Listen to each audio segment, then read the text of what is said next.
It's time for Dart Talk. Brought to you by thedartzone.com.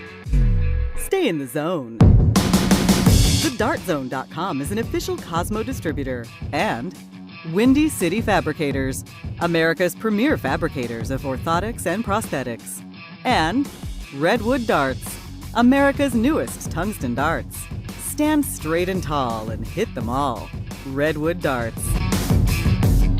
And now, here are your hosts, Mystery Mark and Steve P.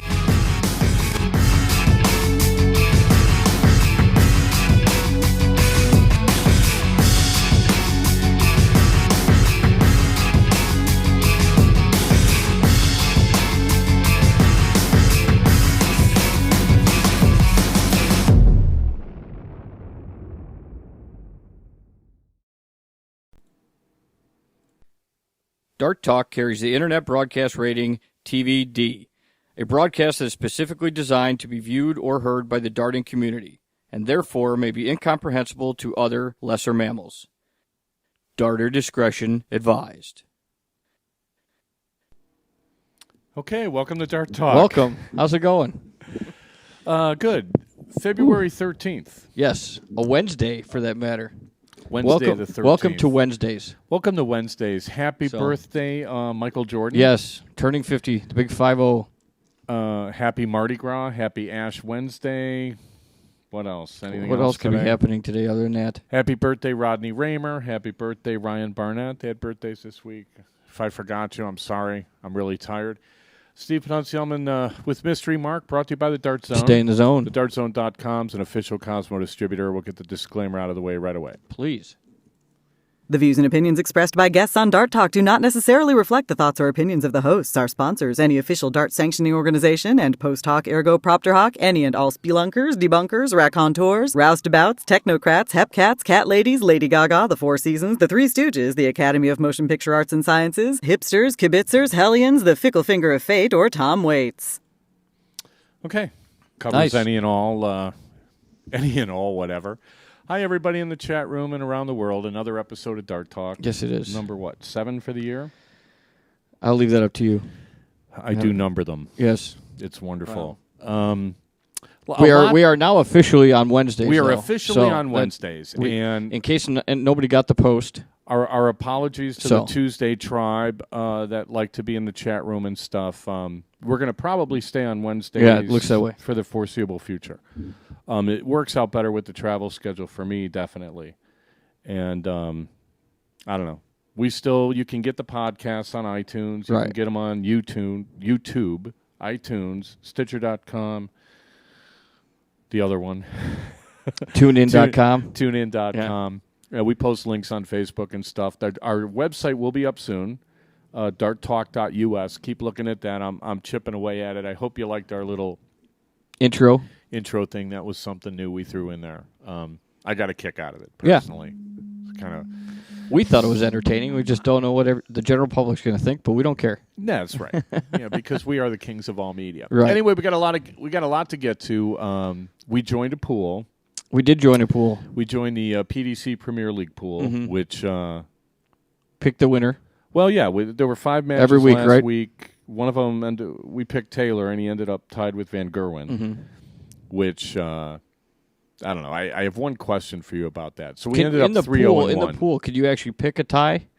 No. So you have to pick win or loss, but if they tie, lack of foresight on somebody's part. But yeah, yeah, okay. Yeah. They've always run this where you could end up in a tie, right? But you can't pick it. Yeah, well, you can with the bookies. Yeah, I know, but not in the pool. Well, right. they may change it. I don't know. It's $11 billion. You would think they'd get their acts. Just kidding. Well, we'll preview there's a couple of big tournaments. Kind of an interesting weekend. The Syracuse Open is this weekend in Syracuse, New York, and also Shoot the Moon in Decatur, Alabama, which is outside of Huntsville. Right. 2 $20,000 tournaments on the same weekend. Flip a coin. Yeah, Which tournament is flip and go? Yeah, we're going to talk. I got to straighten some people out on this. The flip and go deal? On the flip and go deal. I mean, it's actually it should be a relatively simple thing. And, I got a couple of things to say about that. And we'll preview the Premier League matches in the second half of the show. I don't know what else we'll talk about.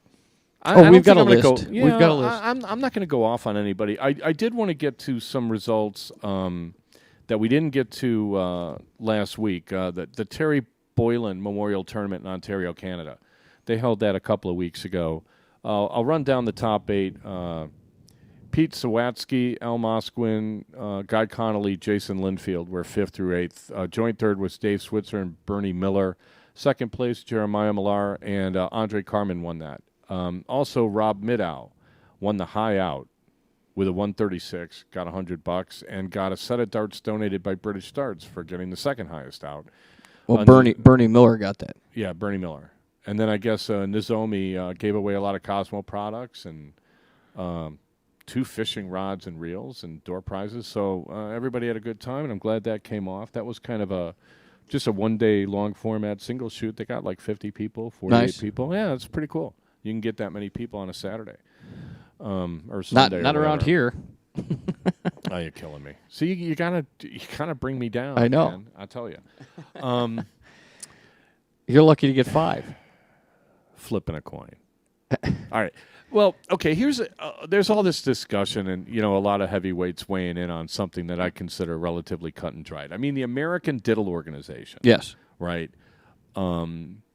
Amended their rules and abdicated any responsibility for diddling a couple of years ago. And what they basically said is tournament organizers can do what they want with the diddle. Now, honestly, the people have been discussing this diddle stuff for years, which shows you that your rule isn't very good if, people play 10 years of your tournaments and don't understand that they have to pull a bull. Stuff like that. They can't throw at their own dart in the bull, all this other stuff. And, God, it was like 6-7 years ago, some ADO rep told me the rule. And then somebody said he was wrong. And they started arguing about the diddle rule. And it's just so But silly. shouldn't you know it? Yeah. Well, everybody should know it. And here's, okay, I'm not going to, defend every tournament director that ever ran a tournament. I'm sure, some people are better at it than others, like anything else in life. Right. But the one thing that the tournament directors generally don't do in the tournaments I see is, when they start out an event, they won't always. I mean, sometimes they try. They won't always say the rules. Right. And sometimes they'll say part of the rules. Do they just have them posted somewhere, or they Not just always. assume that everybody knows them? No, not always. And then because, there are people smoking and going up to their rooms between events or going to the restaurant or what have you, invariably somebody's going to miss an announcement. So I think for the tournament organizers, if they would make a better effort to, before they're going to start calling the first event or the first match of an event, to run down the rules for everybody. And then after they call the last Why can't they put it on a flyer like you get at a scramble at a golf outing? Well, because you don't want to have a flyer that's like 8 pages. There can't be that many rules. Well, what it is any time a tournament does something different than they did in the past, invariably a lot of people assume, well, it'll be just like last year, and all of a sudden they're confused, and then they go up to the desk, and then somebody's going to have to explain it 3 or 4 or 5 times to 5 different people. So if they would just make an announcement, start calling all the first-round matches, and then after they call the last first-round match, wait a couple of minutes, and then make the announcement again, right? Because, obviously, whoever Anybody got that was called out first right. wouldn't have started yet. It might alleviate some confusion. I mean, this whole flip-and-go, diddle-last-leg thing, I'm just sort of... It seems to be a trend now. But are you for it? I don't care. Or doesn't matter? I mean, I'm for alternate starts. I think if all the tournaments adopted alternate starts, it would devalue the professional diddler and guarantee that, everybody at least, gets to start one leg on their own throw. No matter who wins a diddle or a flip, if you win the leg, the loser goes first in the second leg. No, the way flip and go works. No, for your alternate starts is what I'm saying. Well, that's generally what you're saying. If you lose the first leg, regardless. No. I mean, if you go first in the first leg and lose, you go second in the second leg because you take turns going first. Right. That's the whole the whole notion with the ADO was when I started playing ADO tournaments, you would diddle every leg. And it put too much of an emphasis on how well you diddled. Mm-hmm. And we did a show, I don't know if it was last year, where I diddled over like 100 some times at this one tournament in Stanford. It was just diddle after diddle after diddle, and it's stupid. And you end up feeling stupid, and it interrupts your rhythm, and it's hard to play your best makes darts the tournament go longer. Well, especially when you're lengthening the format. Mm-hmm. Like the final I played in Stanford a couple years ago, best of 9, and we're diddling every leg, and we're looking at each other like, this is just stupid.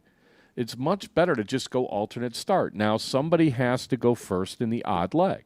Mm-hmm. So the notion behind flip and go, I don't know who invented it. I don't think anybody wants to take credit for it, but the idea behind flip and Not go at the moment. is that since you're going to be alternate start, it doesn't really matter who goes first. Yeah. That's the idea behind flip and go. Some people seem to think it does matter to go first. Of the first leg. Well, yeah, and it's kind of like I think some people may be overthinking it. If you're going to play alternate start, you're going to go first, even if it's best of 3. You're going to go first at least one leg. Mm-hmm. If it's 1-1, then you're going to cork for the last for the last leg, right? I don't see why you can. Let me see how I put this. You can overthink this stuff. If I had it my way, if you won the flip, you could choose whether to go first in the first leg or first in the second leg. I think that is a little bit of a better way of doing things than flip and go. There's a lot of people that think they're better off going second in the first leg. There are other people that would just rather get on top and put pressure on the other guy. Now you have to win one. Right. Which I don't understand anyway, because whenever I go first, I figure I have to win. Why would I figure I have to lose? I mean, that's why I say some people are overthinking this, I think. I mean, I must have read 200 posts, and I'm not going to comment on all of them, but the idea of flip and go, I don't mind so much. If you're going to cork, I'm for alternate start in every event. Let's just start there. I would much rather let's put more of an emphasis on playing the game and less of an emphasis on diddling. Okay? I was telling you, before the show started, in 80% of the singles matches I've lost over the last couple of years, I didn't go first in any leg. Mm-hmm. Diddle slump. I'm going second. In 501, it's brutal. In cricket, against top players, you're giving them the 20 every leg. Good luck with that. Right. So not easy. And I also told somebody, I said, look, I mean, if this becomes a trend where you're not going to diddle every leg anymore and it's going to be alternate start, however you determine, obviously you're going to cork at the beginning or cork at the end to get the last, to see who goes first in the deciding leg. There's a school of thought that says it's a bit of an advantage to know that you're going to go first in the very last leg. Oh, so if you determined it before the match even started. Right. Yeah, so if let's say you're playing best of 7 and you win the diddle and you're going to start the odd legs and the 7th leg, it changes your thinking and it changes your opponent's thinking. Your opponent knows he must break you to win. Mm-hmm. Right? He can't just win holding his and throat. And then diddle for the last leg. Right. Well, no. Now, this is the thing that I'm never terribly fond of, but I can see the argument for it. If you're going to diddle to see who goes first, and then you're going to diddle to see who goes first in the deciding leg, it puts you mentally on even footing. Mm-hmm. Right? Well, if you're going to do it that way, then why diddle at the beginning? What difference because it doesn't matter. You're going to start the same number of legs as long as you hold your turn, then you're diddling for the last leg. Right. As long as you hold your throw. Then it doesn't matter. Then you're back to playing one leg, and okay, it's a one-leg decider, and generally you shake hands, you diddle, you see who's going to go first, and that makes sense. Hope it turns out your way. Right. I mean, I don't. I can understand a lot of people's animosity because we have argued on this show more than once that if you're a sanctioning body, then you need to be setting guidelines, and you need to be telling people how to do things. And it seems to me that the American Diddle Organization abdicated all of this and just basically said, you tournaments can do pretty much what you want on this, and it's fine with us, which is the opposite of sanctioning. Right, exactly. Right? So here's a tournament in Sacramento that's actually sanctioned by two separate bodies, right? Because it was a WDF-sanctioned event and an ADO-sanctioned event. And I don't see what's wrong with flip and go. It's fine with me. I just think if it was up to me, I'd say whoever wins the coin flip can decide. They want to go first, they want to go second. Yeah. Who cares? It shouldn't really matter. What's going to matter is how well you play and whether you win the diddle in the last leg. And if as long as you hold serve and diddle the last leg, you're fine. It can go both ways. If you're going to go second in the first leg and you get blitzed by a guy, well, there's a little mental aspect there as opposed to if you got to go first and do the same thing to him. There's a little more pressure on you, but were you planning on losing your throw? Weren't you No, planning on winning the second leg regardless of what happened in the first leg? So what's changed? Nothing. Other than they have more confidence if they win the first leg than knowing they're going to win the second leg. They got game in hand. If you break their throw, then all you got to do is hold to win. If it's like best of three. So, I mean, it's kind of like, what difference does it make?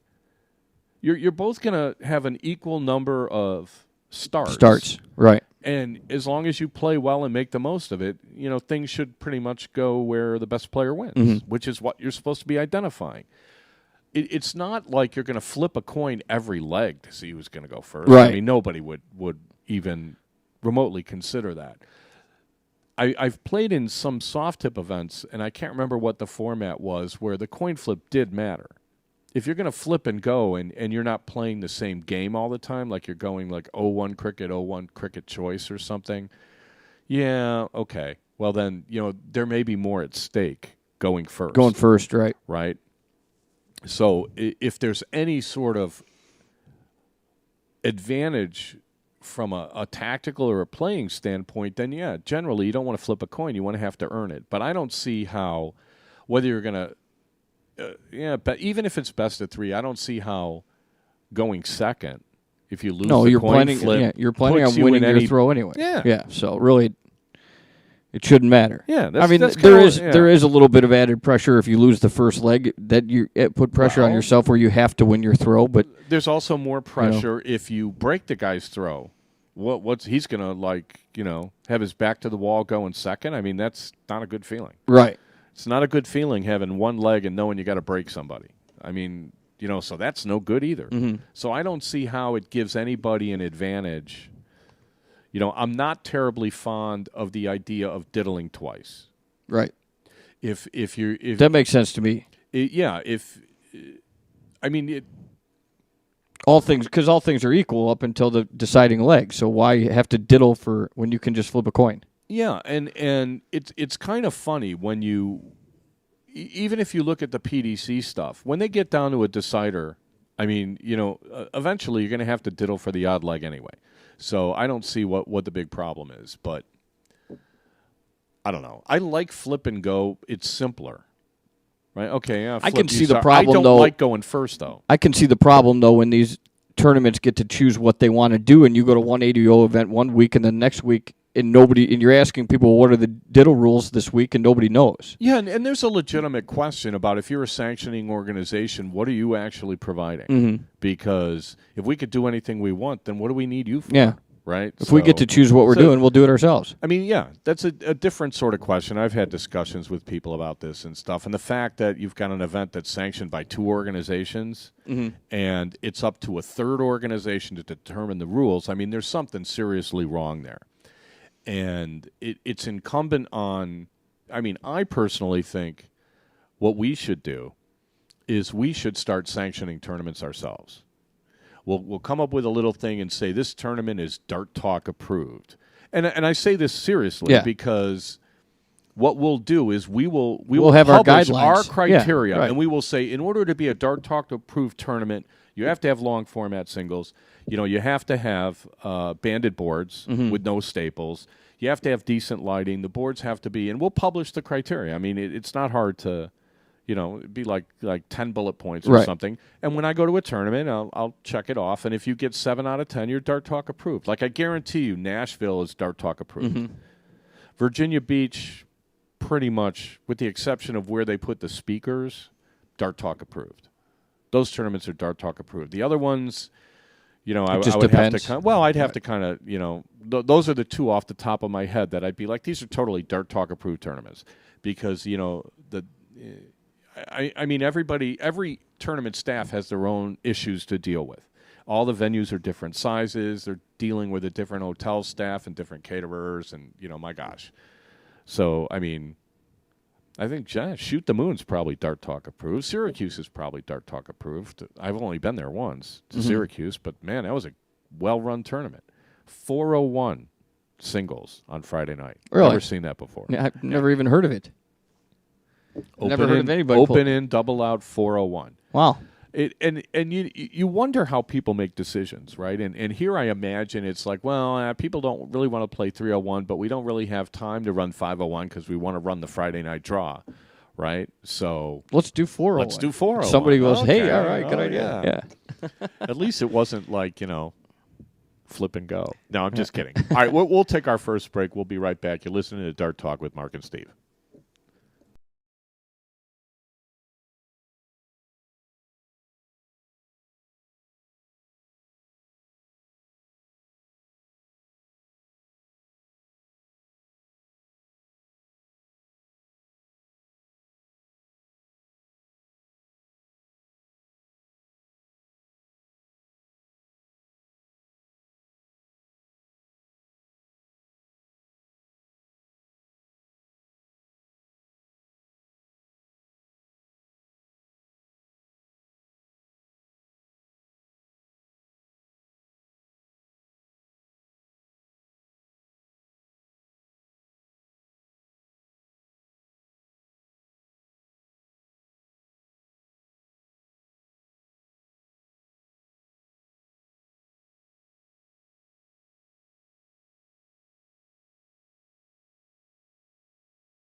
Okay, we are back for the second quarter. Yes. Brought to you by the Dart Zone. Stay in the zone. TheDartZone.com is an official Cosmo distributor. Also, thanks Redwood Darts and Windy City Fabricators. People are still looking for those Redwood darts, I think. We have them. Okay, here's the deal now. I talked to the powers that be. If you're interested in ordering Redwood darts, for now, they don't have their PayPal or their website up yet. Just send an email to darttalk@gmail.com. They're $99 a set. And right now, the shipping time is 4 to 6 weeks, but it's going to it'll be quicker in about a month, 6 weeks, something like that. As they get up to, they gear up, whatever that term is. When they get their mold? When they get they still... Oh, it's not a mold. They're made out of 90% tungsten. Right, but you're still... Figuring out the exact when location. they ramp up production. There you go. That's what I'm sorry. I'm just kind of sleep deprived today. Anyway, did we say we're brought to you by the Dart Zone? We did. Stay in the zone. TheDartZone.com is still an official Cosmo distributor. I wanted to, as far as results, they ran some hometown events for the NWDS, Yes. and apparently they're running these things like left, right, and sideways. So we had some winners, some familiar names in Myrtle Beach. Congrats to Patrick Hewitt and Bob Gargan. In Gainesville, what's that, Florida, David Yes. Lorena and John Beard. Haven't seen John in a while. And Huntsville, Gene Waltz came out of Huntsville. And then this weekend, there are hometown events in, Louise, 6 places. Springfield, Missouri, Staten Island, New York, Austin, Texas, Phoenix, Arizona, and San Francisco, California. And you can visit the New World Dart Series event page on Facebook or go to www.newworlddartseries.com for more info and links to registration. You can register for those hometown events. There's like a big button that says You can just hometown. do it online, right? Yeah, if you click on that hometown button, they'll just have a list of, 50 events. You just pick the one you want to go to, and you enter on PayPal. And it's a great day of darts, I'm telling you. We actually ran an ADO Winmau Masters qualifier on last weekend, right? Yeah, on Saturday. We had 6 guys, so I'm like, I'll tell you what, I'll sit out.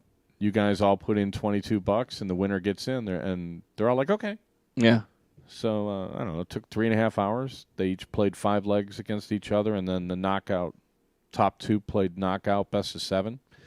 3.5 hours, even the people that didn't, win a lot of legs. Got a lot of darts in. Got a lot of darts in, left with a smile on their face, and I'm telling you, it's the wave of the future. I swear to God, as much as I enjoyed playing league darts coming up and stuff, there's nothing like a good, solid Saturday afternoon of knocking heads and playing darts. There's nothing better. Throw a baseball game on in the background or what have you. I'm telling you, man, it's definitely the way to go.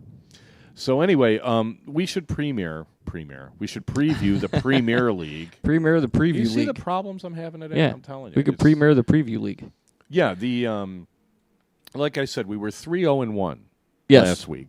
In our picks, and it's a weekly total. Yeah, well, yeah, it's cumulative. Yeah. I picked Wes Newton thinking, he played awfully well in Vegas considering he left his darts in the cab and was, borrowed some darts and still made the final and came within a leg of, that's what I wanted to mention. You got to check this out. Some guy. Okay. Remember we were talking to Gary Mawson a couple weeks ago, and he's talking about how, he threw the 9-darter against Wes Newton. Some guy happened to have a camera and posted the video online. Oh, really? And it was just so cool. I mean, it's kind of like a handheld, and he's trying to zoom in, to see where the darts are going and stuff. I mean, the guy kind of, I don't know who shot it, but he knew something about darts. So it was actually really cool that he got it on tape. Right. It's kind of like the guy, you wonder how people get train wrecks and stuff. Exactly. And here's a guy who got a 9-darter. So I just thought that was awesome. And he posted it on YouTube? He posted it on Facebook. So if anybody wants, I'll put a link on the Dart Talk Facebook page. I mean, I've been busy the last couple of days, and I'm sorry if I haven't communicated things as well, but I wanted to mention that was pretty cool. But, yeah, Wes Newton lost his darts in Vegas. It was Iridi. Was it really? No, I don't think it was Iridi. Well, okay. I won't mention the voiceover. Anyway, anyway, let's run down. The thing that's cool about the Premier League this week is that they're in Scotland. Yes. So the Scottish guys are going to be back in Gary Anderson and Robert Thornton. Hey, you heard Larry, was it last week, talking about, the crowd in Germany and stuff? These crowds are insane. These crowds, throw pennies at you. They whistle when you're in your backswing trying to hit a double and stuff. So, the crowds are getting to be... No holds barred, basically. Well, hey, anybody can play under ideal conditions. Let me say that again, but because I'll clip that and we'll put that at the beginning of the show. Anyone can play under ideal conditions. And it seems to me, and any good player will back me up, when you're playing good, there's a lot of stuff you don't notice that doesn't bug you. And when you're playing bad, all of a sudden... You hear everything. The air is too loud. Right? Yeah. There's too much static electricity on the back of your neck. I mean, anything can, I've got a bunion. I mean, things can really irritate you when you're playing bad. It's a mental game. So anyway, okay, what do we got this week? Aberdeen, Scotland. They're playing tomorrow night. Wes Newton against Barney. Let me just run down the matches, and then we could do our picks. I see, and those are the odds to the left of him? Yeah. Down there? And you see they've got odds on it. Yeah, on a draw, but right. As far as the pool is concerned, you can't pick a draw. Well, no. We'll have to talk to somebody about that. Anyway, so Wes Newton's playing Barney. Andy Hamilton's playing James Wade, who I picked to lose last week. That didn't happen. Gary Anderson and Simon Whitlock. Adrian Lewis and Phil Taylor. Ooh, good one. And Robert Thornton and Michael Van Gerwen. Now, we could start with Thornton versus Van Gerwen. Mm-hmm. I mean, how much is the crowd going to help him? A lot. They're going to be all over him. Do you really think? I mean, you've seen enough of Van Gerwen. I don't know if it's going to bug him. I don't see. I see Van Gerwen absolutely crushing him. Mm-hmm. I see Van Gerwen like maybe dropping one leg when he misses 5 darts at a double. Yeah. I mean, he's playing at such a high level right now, and Robert Thornton is playing well, but I have a feeling that instead of the crowd helping these guys, sometimes it's like puts added pressure on them. Like they want to perform better. It's like when your parents come to a recital. Well, either that or you could use the crowd as your disadvantage if you throw well and take the crowd out of it. You're not going to take the crowd out of it. They're just going to boo you, and you. Right. He's Dutch. Is he really going to understand half the stuff that people are yelling at him in Scottish probably accents? not. I mean, I don't see it bothering me. So I'm solid Van Gerwen here. I'm solid Van Gerwen. All right. Phil and Adrian. What are the odds of a tie? I mean, what are the odds of it's 4-1 for a tie? I mean, what are the odds that Phil starts the season out tie? Well, the odds are probably they were great before the first match, but after the first match, the odds decrease significantly after you've tied once. I'm trying to remember if Adrian Lewis had real issues with the fans in Scotland last year. I'm going to pick a tie there. What do you think? You just said we can't pick ties. It's our show. We could. Well, do I know, but as far as the pool is concerned, you got to pick somebody. Okay, well, as far as the pool is concerned, I'll take Taylor. Take Taylor. But actually, right. I'd bet tie there. I think would be pretty cool. Mm-hmm. That looks like the most likely. Fly to Scotland and you can get some odds. Get some action. Yeah. I'm pretty sure you don't have to fly. You just got to go on the internet somewhere. But we got to do that in America. Legally? Because I mean, think about it. If you could get action on players and stuff like that. They actually just took away internet gambling on horses. TVG network. Oh, really? Mm-hmm. Where, here? In Illinois. In Illinois. Yeah. I swear to God. I mean, it's like, somebody's trying to get at the top of the food chain with this and make all the money, and then the people that the fighting behind the scenes on something like this. I mean, Illinois. I mean, my gosh. Yeah. It took Chicago was the last city in America to get cable because they couldn't figure out who was going to get the concession. Right. Right. And I was telling somebody, well, if you're a politician and you're crooked, they have to bribe you for 10 years. Yeah. Instead of 1. Right. So you just keep collecting. You're like on a retainer. I mean, I don't know. It's a pretty cynical attitude. But anyway, where were we? Okay, so we like Taylor there. Mm-hmm. Gary Anderson and Simon Whitlock. There's the other Scott against Simon. I don't know. You don't want to pick the upset? What would the upset be? I mean, Whitlock, I would think, would be favored. That's but, you're right. He's not really. He's not favored by much. Well, calling it an even. I think the reason the odds go with the hometown guy then. I don't think he's been playing that well. Oh, no, I think week in and week out, Whitlock's been way better the last year. I mean, everybody remembers Gary Anderson from 2 World Championships ago where he just played so great. But he had, issues, the following year and stuff, and his form fell off. And it's like, can he, is he bringing it back? I mean, he didn't show me much in the World Championships. And that's, the Super Bowl for them. Right. So I wouldn't put a dime on Anderson there.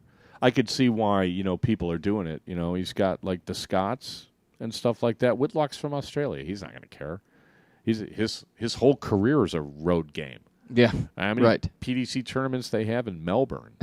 Yeah, I'll take Whitlock there. So what do we got? We got We got Van Gerwen, Gerwen. We're doing all Taylor talk here. Whitlock. MVG, Taylor Whitlock, Andy Hamilton, and James Wade. I'm looking for an upset here. Are you going against James Wade again this week? Didn't you say you picked him against him? I fired his darts. I mean, maybe that's why. Oh. Yeah. I don't know. Yeah. All right, what do you think? Andy Hamilton? No. Yeah, we'll take Wade. And then Wes against Barney. Leading off, Barney's been playing very well. Wes has been playing very well. I could see Wes winning that, but nah. You don't want to pick the upset? No, let's just take chalk. Chalk across the board. I like the tie. I like the Adrian Lewis Phil Taylor tie. I think that's the real bet for the weekend. All right, so we'll take. That's Barney. your moneymaker. Yeah, we'll go straight chalk. Barney, Wade, Whitlock, Taylor, Van Gerwen. Yeah.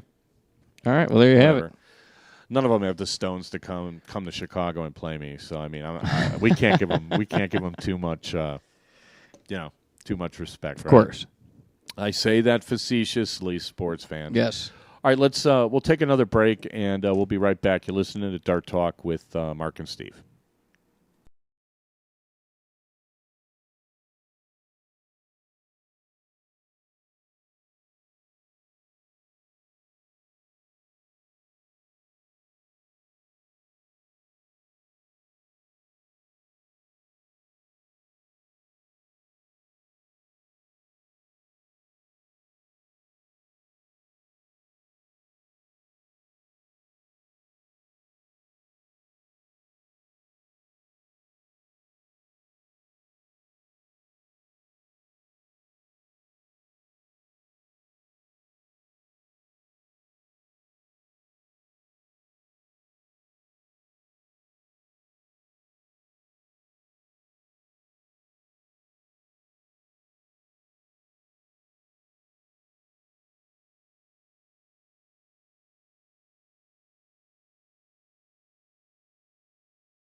Dart Talk carries the Internet Broadcast Rating TVD, a broadcast that is specifically designed to be viewed or heard by the darting community, and therefore may be incomprehensible to other lesser mammals.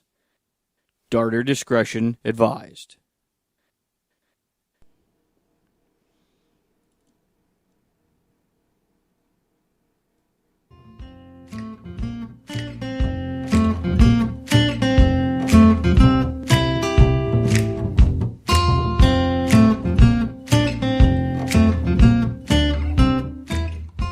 All right, we're back for the second half, brought to you by the Dart Zone. Stay in the zone. TheDartZone.com is an official Cosmo distributor. Also, thank you, Redwood Darts and Windy City Fabricators. Definitely. So where were we? What are we doing second half? Preview? We got a couple big tournaments this weekend. You said one's in Alabama, one's in, where's the other one? Syracuse. Syracuse, New York. The Salt City Dart League hosts the Syracuse Open. event. A lot of Canucks. A lot of Canadians, a lot of Habs. A lot of Make it to that one. Well, that would make sense. I used to like that. Was it Second City TV, Great White North? Yeah. I don't know. Canadian bacon is about the only thing I don't like about Canada. That movie? No, I mean literally Canadian I bacon. thought you meant the awful movie that John Candy It's did. not bacon. It's ham. I know. But the movie was equally as bad, in case you ever don't want to see it.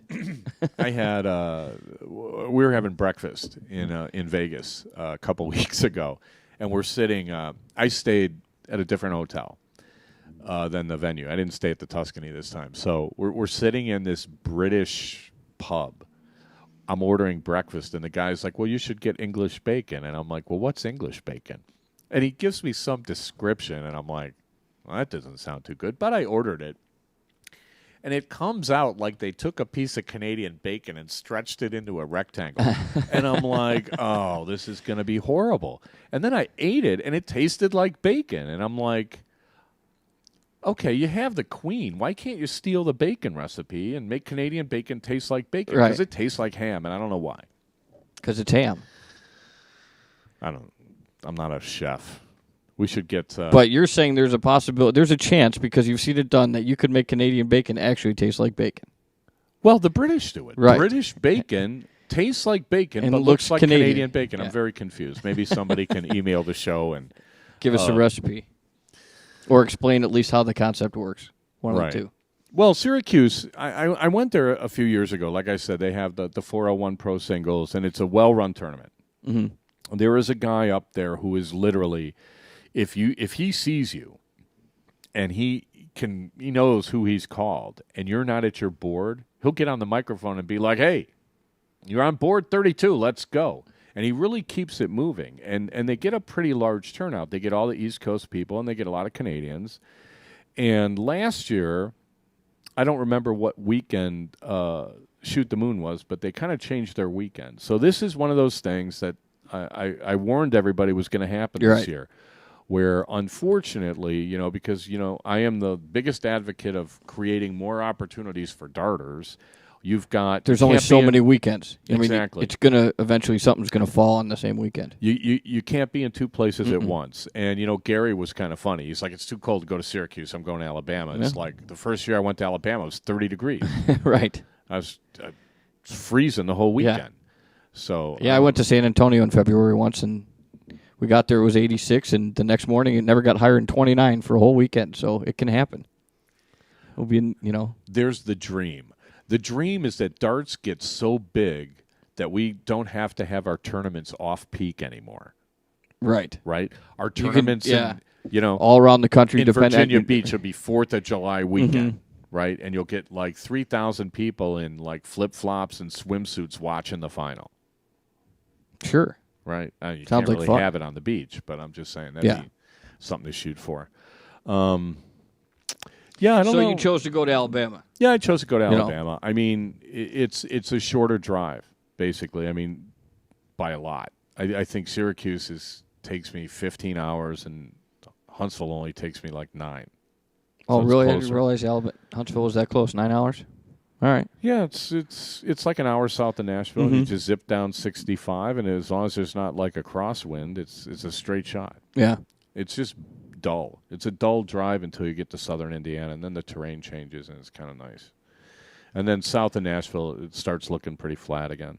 Well, you haven't played in a while. Is there anything you're doing to get ready, since you're putting all your efforts into the show? Well, yeah. I mean... I went out. It was funny. I went out and practiced last night, and I was like, okay, it's Monday night. Everybody's partied out from the weekend. The local bar ought to be dead. Last night was Tuesday. Did you go Monday or Tuesday? See, I got to get used to doing the show on Wednesday. Right. So it was Tuesday. Okay. So the hockey game was over, and I literally ended up practicing in a bar that only had 2 people in it, and one was the bartender. Nice. Oh, 3 people, including me. Yeah. So literally, they're sitting as close to the dartboards as they can, and then the bartender every now and then sings along with the song. And I'm like, really? I can't just get some peace and quiet when there's 2 people in here? Well, they got to do something with their time. It's a conspiracy. Yeah. No, so I was kind of like, I threw a couple of bullseyes, threw like 5 double bulls. I'm like, okay, let me run around the doubles. Mm-hmm. Right? So as soon as I hit one at a double, I moved on to the next one. So like 4 minutes later, I've hit them all. I'm like, oh, that went pretty quick. So I'm like, okay, I'll throw 25 tons or better. Did it in 25 rounds. I'm like, well, that was pretty good. So I'm like, okay, let's start running through some outs. So I started at 80 and You did 25 in 25 rounds? You hit one every time? All right. Yeah. These redwood darts, I mean, it's like going home. It's like, yeah, they're pretty cool. And so then I'm like, well, I'll run on, do some finishes, take out 80, take out 81, 82, and by the time I got to 100, I'm like, well, if it ain't broke, don't fix it.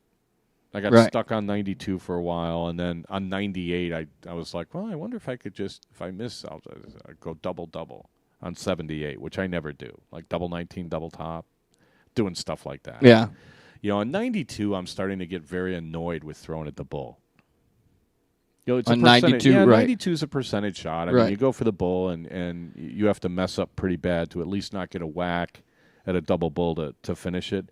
For some reason on 92, I'm just getting like, this is silly. You mean to tell me I can't hit a trip 20?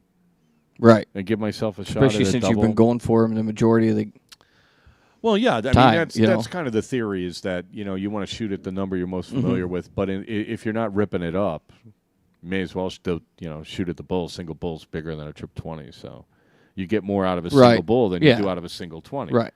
Right?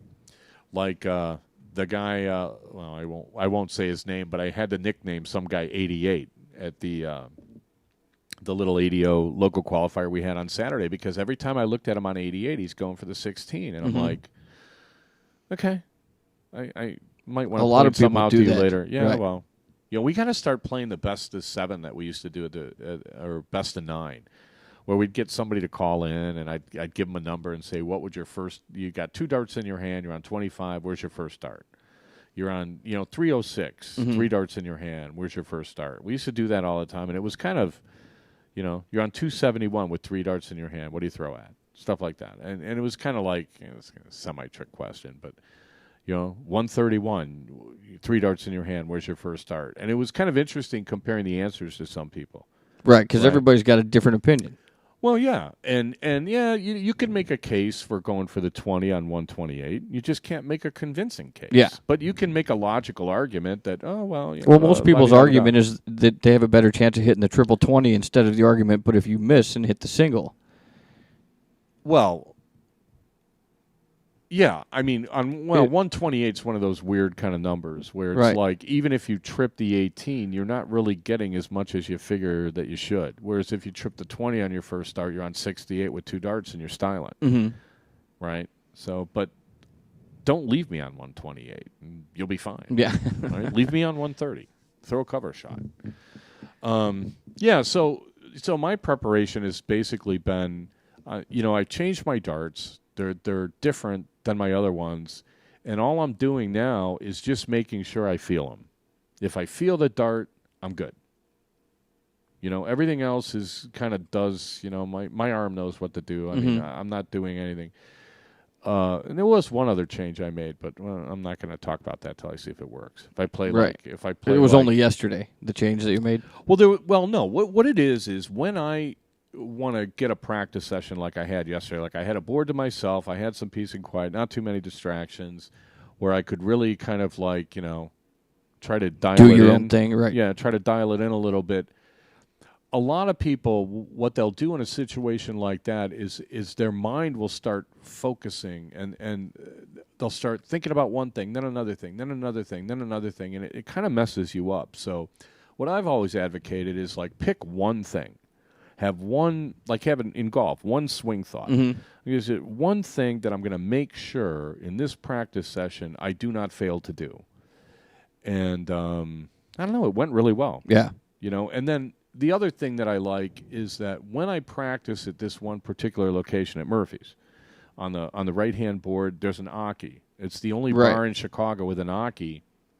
I always know that I'm in exactly the same place every single time I get in front of that board, right? Because my foot's always at the end. Because the wall, because the wall's there, right? Well, no, I mean my foot's at the end of the Aki. I mean my toe is at the end. It's not. It's only about it's not even 3 feet long.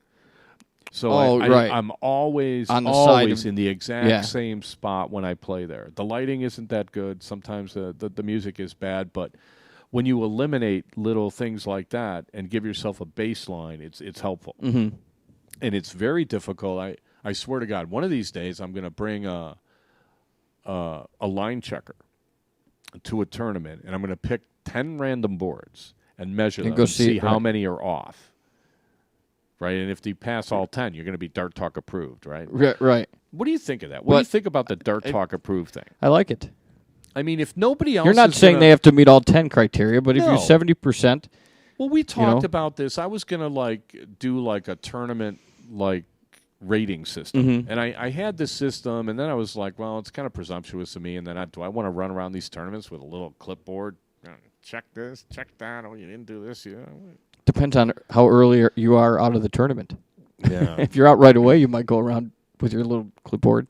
Well, yeah, and I take the tape recorder, and if I'm I missed a bunch of tape recordings in Vegas because I went so deep in the mm-hmm. doubles, which was the last event on Sunday, in the mixed doubles, that everybody left. Yeah, I'm like, well, that stinks. It's always good to record this stuff in advance and stuff. So that would have been nice. No, but the idea somehow that we report, and I think people trust me to be objective. I think so too. Sure. I mean, obviously everybody should buy Redwood darts, but outside of that, but you're being objective towards the fact of you just want every tournament to be run really well and everybody to have a good time and it be a nice tournament. Yeah, and that's all you're striving for. And the better a tournament is run, the better a tournament experience people mm-hmm. have, and the more likely they are to come back. And I'm not going to mention his name, but there's one person who's always, whenever I see these kind of I'll call them discussions and be polite about it. Whenever I see these discussions on Facebook or in some of these blogs and stuff, it's always the same guy who takes the attitude that how the temerity of you even thinking that a tournament shouldn't turn a profit and stuff like mm-hmm. that. And I've never been against a tournament turning a profit, but if that's your deal, then I'm your customer. So you can't, on the one hand, say, "Oh well, we're supposed to be making money," and on the other hand, treat your clients like, "How dare you even ask us anything?" Right. So I think everybody's kind of wising up on this stuff, and I think you may start seeing some serious changes because nobody's the only game in town anymore. If you look at all the on the soft tip side, on the plastic side, you got all these new board manufacturers and stuff. Competition is supposed to drive down the cost of things, and it's supposed to improve the quality of everything. That's the capitalistic economic mm-hmm. model, right? Right. Now you have all these other tournaments that you can go to. Here's a perfect example. Now this weekend, there are two very good tournaments. They're just 2,000 miles apart. Yeah. I mean, if you lived in Huntsville, I can't imagine you going to Syracuse. Right. You're going to go to the one closer for 90% and 99% of the people are. And I think that what you'll see is the field is kind of like I can't imagine you're going to see too many people from New England coming to Alabama mm-hmm. unless they think it's a softer field, in which case they haven't been to Alabama. There's some great shots down mm-hmm. there. And I'm looking forward to seeing them because a lot of the Southern guys that play really well don't really travel much. You look at a guy he's not from Alabama, but you look at a guy like Robbie Phillips, who's from Carolina, one of them. One of the Carolinas. See what I did there? Yeah. I can't be wrong if I say Carolina. But he's from Carolina, but he doesn't travel as often as some of the other people do. And a lot of the New Yorkers won't travel all over the Midwest, but they'll hit the East Coast stuff. So, I mean, it's kind of weird being on this side of the Appalachians. I mean, I wonder who lives in between where they're going to go, like Cleveland or Youngstown. I wonder if they're exactly in the middle between Syracuse and Huntsville and which one they're going to go to. But they're both well-run tournaments, and, I think the prize money is probably similar and stuff. So, yeah, it should be interesting. Let's take our last break, and we'll be back for the fourth quarter. You're listening to Dart Talk with Mark and Steve.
Hey everybody, Colin Cosell here for the New World Darts Series.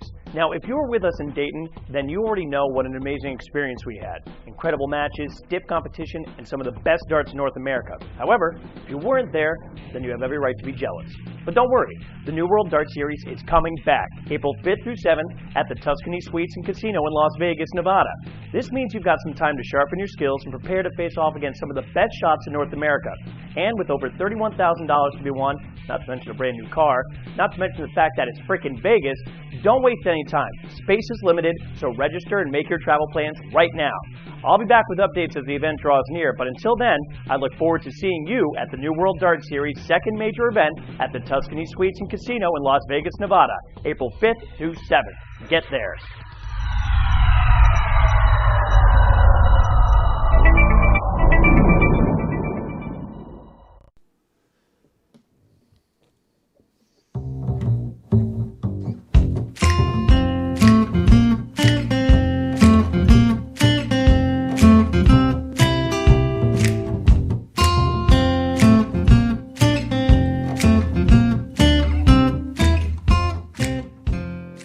Okay, we are back for the fourth quarter. Yes. Brought to you by the Dart Zone. Stay in the zone. TheDartZone.com is an official Cosmo distributor. Also, many thanks, Windy City Fabricators and Redwood Darts. Again, if you're interested in the Redwood Darts, just send an email to darttalk@gmail.com. And by all means, follow us on Twitter. Any new announcements and kind of promos and stuff that we do, we're going to be doing those on Twitter now. So you need to be a Twitty. A tweet? Twit? A twit? Get on Twitter. I don't know the lingo. Follow us at Dart Talk. You can also follow us on Facebook. Our new website will be up one of these days, darttalk.us. TuneIn.com, Stitcher.com, YouTube. You search Dart Talk US and you'll find our channel. We got our show archive up there. And then also... Maybe it is a twit. one who tweets is... You're a twit. One who tweets is a Twitter, but the name of the thing is Twitter, so I don't... Anyway. I don't know. You got anything else? We're about an hour in. Yeah, this could be the shortest fourth quarter ever.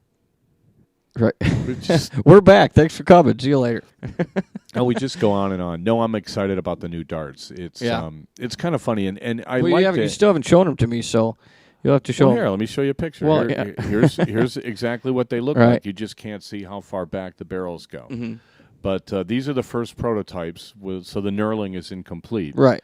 And then we have you figured out where you want the knurling to finish? Yeah, I do, but now it's a matter of getting the barrels to the correct length. Okay. So it's an ongoing process, but very. These darts have the most unique dimensions of any darts that are going to be on the market, and they are going to be 100% American handmade. Mm-hmm. You're going to be the only American-made darts on the market. So, that being said, that's good too. They're going to be awesome. So I'm looking forward to it. I hope I don't stink it up in Alabama this weekend, because that'd be kind of bad. Yeah, you don't want to fire those darts. Yeah. So next week we'll have results. We'll get results from Syracuse. Mm-hmm. We'll get results from Alabama, from Shoot the Moon. We'll also I'll get the Camilla results. Okay. Results from Sacramento. I didn't have time this week to get them, but congrats to all the people we'll have who played. An update on our picks from. Yeah, it's all chalk. Right. Yeah, I'll communicate those to the powers that be, and we'll see how we are, how we're doing next week. And then you're good for Wednesdays? Yeah. Okay. I think we've officially decided that is now on Wednesdays. Yeah, it gives me more time to kind of get stuff together, although I failed miserably this week. Hopefully that won't be a habit. Hopefully not, but it might happen next week too, because actually you're getting back later than normal from a weekend tournament.